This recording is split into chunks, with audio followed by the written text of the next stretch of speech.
Ever dreamed of quitting your 9 to 5 and retiring in your 30s? That's the promise of the FIRE movement.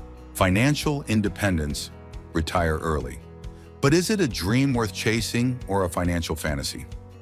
In this audio podcast, we'll break down the hype, the harsh realities, and whether FIRE is practical for you. Stick around because this could change the way you see money forever. Hi, I'm Mr. Robertson, and I want you to make better financial decisions. Let's begin. Hey everyone, welcome back. Today we're diving deep into something a lot of folks are talking about, this whole FIRE movement, Financial independence, retire early. Definitely a hot topic. It is! I mean, who wouldn't want to ditch the 9 to 5 early, right? Travel the world, pursue those passions you've put on hold, maybe even just, relax on a beach somewhere. That's the dream, isn't it? But, the reality can be a bit more complicated. For sure. And that's why we're doing this deep dive. We want to explore both the exciting potential of FIRE, right? But also those potential pitfalls. We'll be digging into a bunch of sources to get a balanced view, understand why it's so appealing, and, really examine those criticisms and challenges that come with it. A critical look is important because there's definitely a lot of hype out there.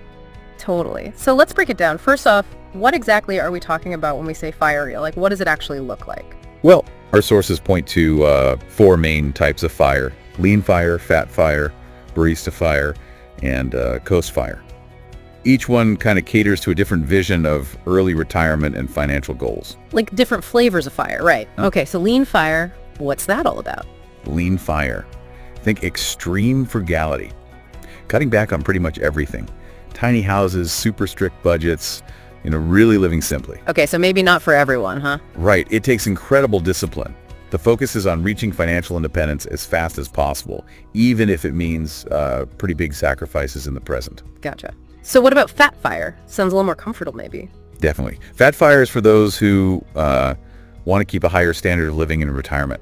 Think comfortable travel, dining out, enjoying hobbies without constant penny pinching. But of course, it requires a much larger nest egg. Makes sense. You got to have that financial cushion to support those expenses. Exactly. Now, what about folks who don't want to completely ditch work? Is there a FIRE path for that? I love what I do, but I also want more freedom and flexibility. Oh, for sure. That's where barista FIRE comes in. It's kind of like reaching partial financial independence, enough to cover most of your expenses, but you supplement it with some part-time work.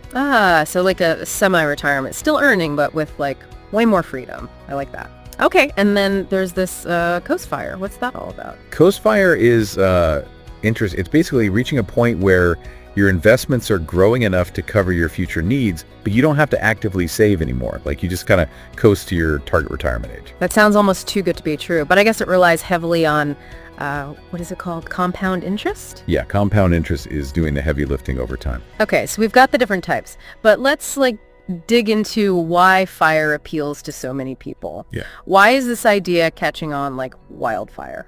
Well, at its core, I think FIRE taps into this deep desire to escape the traditional 9 to 5 grind. Mm-hmm. It's about wanting the freedom to pursue passions, call the shots in your life, not be tied to a job you don't love. I totally get that. Who hasn't daydreamed about having more time for travel, hobbies, spending time with loved ones? But let's be real, there's got to be some downsides, right? Our sources seem to suggest that FIRE might not be all sunshine and rainbows. What are some of the potential pitfalls people should be aware of? Yeah, there are definitely some valid concerns. One of the biggest criticisms is that the savings goals can be just, unrealistic for a lot of people. Yeah. Especially for those just starting their careers or who have other financial obligations. FIRE often calls for saving 50% or even more of your income. Whoa, 50%. I mean, that sounds incredibly daunting. Imagine trying to do that while also juggling, student loan payments, rent, bills, rising living costs. Exactly. It's not easy, especially if you're not earning a high income. Yeah, that makes sense. And then there's the whole question of are you sacrificing too much in the present to reach this future goal that might not even pan out? Where's the balance? That's a good point. It's important to find a sustainable savings rate. It doesn't have to be 50%. It's about what works for you, right? Not feeling deprived now while planning for later. And that leads us to another criticism: the over-dependence on market performance. Right, because FIRE relies heavily on those consistent investment returns, typically around, 4 to 5%. But what if the market, takes a nosedive, or we have another financial crisis. That's the risk. Relying solely on those assumed returns can be shaky, especially if you retire early and need your savings to last for decades. It could disappear much faster than you anticipated. So saving enough is already a huge hurdle, and then there's this market risk hanging over everything. Seems like a lot could go wrong. Definitely some things to consider. So we've talked about the potential downsides of going all in on FIRE, right? But like, what if there's a middle ground? What if you could achieve financial freedom without, the extreme sacrifices often associated with FIRE? Are there other options out there? Yeah, that's where this idea of financial flexibility comes in.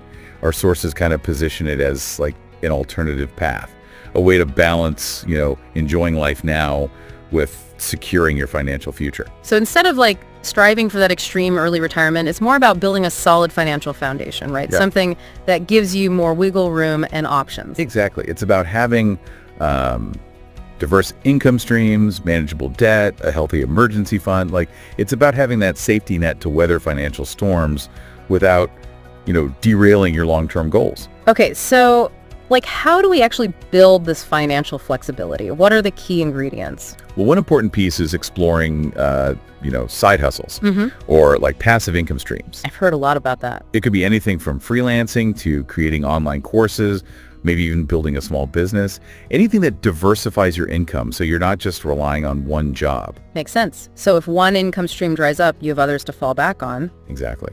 And it could help you reach those savings goals faster too, right? Even without, adopting those extreme savings rates we talked about earlier. Yeah, like not everyone can or even wants to live like a monk to reach their financial goals. Right. And then another crucial part of this financial flexibility thing is like adopting a more moderate savings rate. So instead of aiming for 50% or more, you find something sustainable that works for your individual situation. Yeah, finding that balance, right? Saving for the future without feeling deprived today. Exactly. It might mean cutting back on, some unnecessary expenses. But it also allows you to enjoy guilt-free spending on things that actually matter to you. It acknowledges that, everyone's financial situation is different. There's no one size fits all. Right. So financial flexibility is really about creating a more sustainable path to financial freedom. It's about having options and control over your finances. Yeah. Right? It's about making choices that align with your values and goals. You got it. It's about like finding what works for you and creating a financial plan that, feels good and makes sense for your aspirations. But that doesn't mean, you can't learn anything from the FIRE movement. Yeah, we've focused a lot on the downsides. Are there any aspects of the FIRE philosophy that could be like beneficial even if you're not aiming for that extreme early retirement? Oh, absolutely. While, those super high savings rates and early retirement timelines might not be for everyone, those core principles, mindful spending, intentional living, and financial literacy, those can be valuable for anyone. So it's kind of like taking the best parts of FIRE, the emphasis on financial awareness and planning, and adapting it to your own life and goals. Exactly. It can help you gain control of your finances, reduce debt, and, just generally build a more solid future. Yeah, it's not like an all or nothing thing. You can like pick and choose those FIRE elements that resonate with you, make them work for your unique situation. Exactly. It's about empowering yourself, Yeah. having the knowledge and skills to make good financial decisions, ones that align with your values and goals. All right, so listeners, we've really dug into the potential of FIRE and the potential pitfalls. We've explored the different types, talked about the allure, and unpacked some serious criticisms. We even took a little detour into the world of financial flexibility. So what does this all mean for you? Well, to connect back to the listener, it really comes down to their individual financial goals and priorities, right? Like, is FIRE with its, vision of early retirement, is that the ultimate goal, or is financial security the priority? It's about figuring out like what's truly important to you, reaching financial independence as quickly as possible, or finding that more balanced approach. Yeah. And that's where careful planning comes in, and being adaptable. Whether you're going for FIRE or a more flexible approach, having a well thought out plan is crucial. And let's not forget about risk tolerance, right? FIRE, especially with its reliance on market performance, it has a certain level of risk involved. Exactly. You have to be comfortable with the possibility of things changing, the market fluctuating, and that potential impact on your savings. It's a lot to consider. Definitely no easy answer. It's a very personal journey, finding the right path for you. So as we wrap up our deep dive into FIRE, here's a final thought-provoking question to ponder. Could incorporating some of those FIRE principles, mindful spending, side hustles, passive income, could those benefit you even without, shooting for that extreme early retirement? Definitely something to think about. Okay, so we've covered a lot, right? The different flavors of FIRE, the lean, the fat, the barista, the coast. And we've gotten real about those downsides, those savings goals. Phew. And then we explored that whole financial flexibility thing. As we're kind of wrapping up this deep dive, what really stands out to you about all this?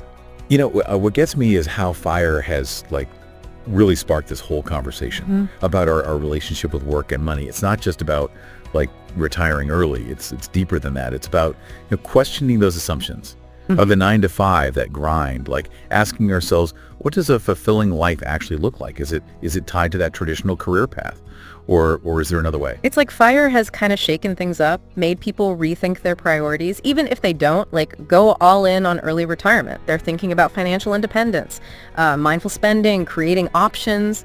Absolutely. And that's empowering, because even if FIRE isn't the right fit for everyone, of those underlying principles, like taking control of your finances, understanding your spending habits, building multiple income streams, those are valuable tools for anyone, no matter your age or income. Yeah, it's like taking the best parts of that FIRE toolkit and using them to build your own unique path to financial well-being, whether you're dreaming of early retirement or just seeking more flexibility, or even just wanting to feel more secure. Those FIRE principles can help you get there. Yeah, exactly. It's all about adapting those principles to your own circumstances. Yeah. Creating a financial plan that aligns with what you want. Because ultimately, financial well-being isn't just about having a big pile of money. It's about having the freedom to make choices, right? Choices that are in line with your vision. And a fulfilling life. So as we wrap up, here's a final thought I'll leave you with. What if we shift our focus from retiring early to living intentionally? What if we use these principles to design a life where work is a choice, not an obligation, where we have the financial freedom to pursue our passions, to spend time with our loved ones and contribute to our communities.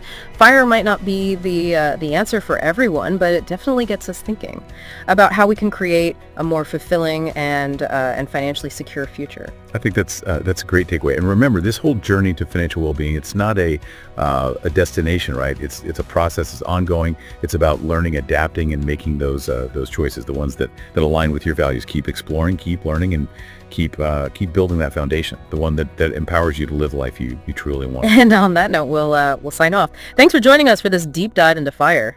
That's a wrap for today. Don't forget to subscribe, and hit that notification bell for more tips on mastering your finances. And always remember, I want you to make better financial decisions.